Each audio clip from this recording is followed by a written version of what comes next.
గదిలో ఎవరూ లేకపోయినా ఫ్యాన్ ఆన్లోనే వదిలేశారా? పెద్ద విషయం కాదులే అని సరిపెట్టుకుంటాం. ఫోన్ పక్కన ఉన్నా ఖాళీ ఛార్జర్ ప్లగ్లోనే ఉందా? దీనివల్ల ఏమవుతుందిలే అని నిర్లక్ష్యం చేస్తాం. పని అయిపోయినా టీవీ ప్లగ్ కట్టకుండా రిమోట్తో ఆపేసి వదిలేస్తాం.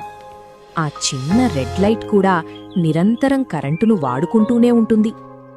గట్టిగా బ్లాంకెట్ కప్పుకుని ఏసీని 16 °C నడిపిస్తే ఆ కిక్కు బావుంటుంది కదూ. బయట వెలుతురు బావున్నా కిటికీలు తెరవకుండా లైట్లు వేసుకుని కూర్చుంటాం. నా ఒక్కడి వల్ల ఏమవుతుందిలే అని దాటి వెళ్ళిపోతాం. కాని ఇదే విధంగా లక్షల మంది ఆలోచిస్తే? మీకో నిజం తెలుసా? ఒక ఖాళీ గదిని వెలిగించడానికి కూడా ఒక పవర్ ప్లాంట్ పనిచేయాల్సిందే.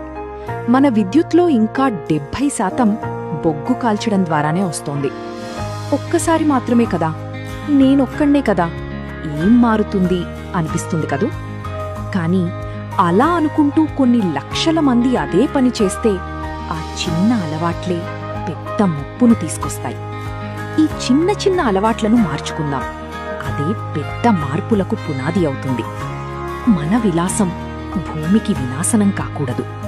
ఇప్పటి మన బాధ్యతాయుతమైన ప్రవర్తనే భవిష్యత్ తరాలకు మనమిచ్చే కానుక.